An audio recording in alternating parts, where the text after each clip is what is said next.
This lens is the Tamron 28-200mm f2.8 to f5.6, and this lens surprised me way beyond my best expectations in my travel that I did a couple of weeks ago. Now, before talking about this lens, I purchased this lens. Tamron didn't send me this lens at all. They don't even know I exist. I purchased it because I was going to go to Slovenia. By the way, Slovenia is a spectacular place. You definitely need to plan a visit. Definitely recommended. I was doing a travel to Slovenia about 10 days. And for my Sony kit, I didn't have anything longer than the 70 millimeters of the 20-70. I actually have a longer lens, but that was too big and I didn't want to bring it. We're gonna get to that lens in a different video. So I needed something that would resemble a telephoto lens, and I knew that 200 millimeters, eventually 300 with the crop mode, would be more than enough. I was wondering if I was gonna take like 50-300 or other lenses, 70-200 f4 by Sony. I was wondering about all of these potential decisions when this lens popped up.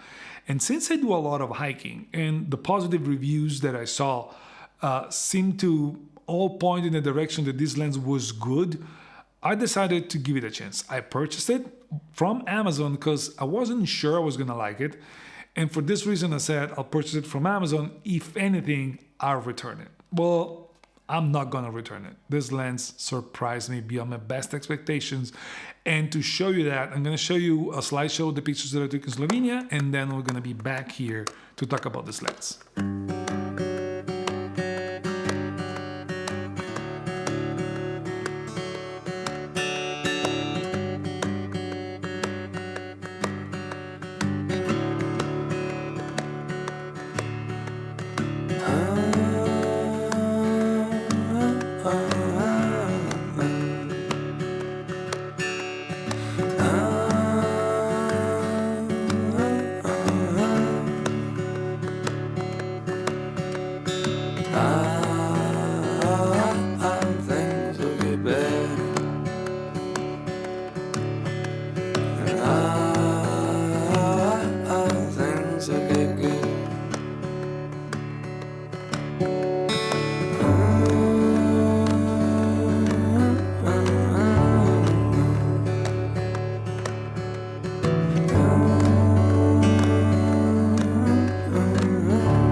Now, as you've seen from the slideshow, I could take a wide variety of pictures. Now, Slovenia is a very green country, so it was mostly landscape or wildlife.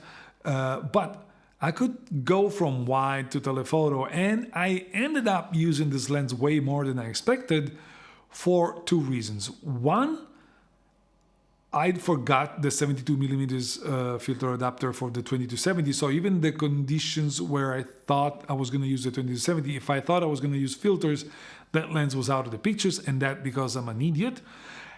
And the second reason is that after the first shots that I shot with this lens, it surprised me this much when it comes to image quality that I didn't feel the need to just go to other lenses. Now, let me explain that. From a sharpness standpoint, the 20-70 beats the crap out of the 28-200, but this is not because the 28-200 is not sharp. It's that the 20-70 is crazy sharp. However, my opinion is that once you get a lens that is good enough, it is sharp enough, it does what you need, I would take versatility over sheer image quality every day of my life. And this lens, the Tamron 28-200, surpasses that good enough level with flying colors. It's really surprised me during these 2 weeks, and that's the reason why I'm doing this video. I just wanted to confirm that in 2024, this lens on 61 megapixel cameras, A7CR or A7R5, still does an incredible job, and it gets you that flexibility that it's hard to get with this quality. On top of that, this is probably the lightest and more compact super zoom lens, and it also starts at f2.8. And even on top of that, this lens is kind of affordable. Now, I purchased it for $700, so it wasn't a crazy deal, 700 euros. It wasn't a crazy deal, but this lens is worth every single euro that I spent on it, because it gets you a flexibility that it's hard to get with this quality. And the fact that it starts at f2.8, it can get you out of trouble at times. Now, let me explain what was my setup, and then we're going to talk a little bit better about the lens. I know that this lens was 24-200, would have been even more flexible. At the same time, however, knowing myself, I know that usually if I need wider than 28, it's not 24, it's much wider. And that's why pretty much all the time I was using this lens alongside the 16-25, which happens to share the same filter size. So it was also a happy solution for me, only bringing one set of filters, one filter adapter, and that's pretty much it. With those two lenses, I could have covered pretty much everything that I shot. Now, I shot other lenses as well because I'm curious and I was trying other stuff. We're going to get to that in other videos. But these two lenses would have covered the vast majority of the pictures that I took. And this lens is sharp. Starting from wide open, it is really sharp. Now, I didn't use it that much at f2.8 because I didn't happen to need it. But believe me, it is sharp at f2.8. And it keeps its sharpness up to f8, where it reaches its peak, and then it starts to decline after that. F11 is still sharp, at f16 it loses quite a bit of sharpness. And this is the only downside about this lens, the fact that at f16 you lose a lot of sharpness, and at the same time the sun stars aren't great. Outside of those two things, which may or may not be important depending on how you shoot and what you do, this lens turned out being great. Because it happened to me several times that I was doing something wide and something came up, like I was shooting this wide landscape on this lake, and these ducks came in the scene. I just had to lower down and shoot a 200mm. I didn't have to change lens, I didn't have to do anything. I just went lower and shoot at their level, and I was going from wide to wildlife in a heartbeat. I was also using the APS-C crop, so I was actually shooting at a 300mm equivalent, but that's the flexibility that a lens like this gives you. But most of the time, the image quality isn't there. With this lens, it is there. I was also shooting a wide scene with cows. Then I saw a cow close to a tree. Again, you zoom in and you get both sides, the wide end and the telephoto end. I was shooting this church, and all of a sudden, kestrels come in the scene. I just zoom in, APS-C mod, and it's on, like doing everything that I wanted. This wide scene with this mountain, then it pops up like there's a face hidden in that mountain. It's a rock formation that looks like a face. You just zoom in and go from 28 to basically 300 in a heartbeat. That flexibility is something I value a lot. The one downside that someone may argue this lens has is the lack of a stabilization. However, in my experience, third-party lenses that are stabilized usually don't work super good with cameras with in-body stabilization. They tend to find each other. They tend not to be as smooth. With this lens, I'm happy that it's not stabilized for the simple reason that the new cameras, the A7CR and the A7R5, have a stabilizer that is good enough to allow me to shoot handheld moving water and get you that sense of moving water without the need for a tripod. And that to me is invaluable. Not needing a tripod all the time makes a huge difference for me. It's a huge difference. And I find that it is easier with third-party lenses when they're not stabilized than when they're stabilized. So 4 years ago, when this lens launched first, it may have been a bigger issue. Today, it is not at all, because newer cameras have a much better stabilization system. When it comes to the video size, I didn't use this lens for video that much. Actually, I didn't use it at all. I didn't shoot that many videos. But this lens in video is where this lens shows that it's not a Sony lens. And not because it's bad in video, because the lens doesn't have any focus breathing at all. And we all know that Sony lenses enable the focus breathing compensation while third-party lenses don't. And the fact that this lens doesn't have any focus breathing, it's a huge help.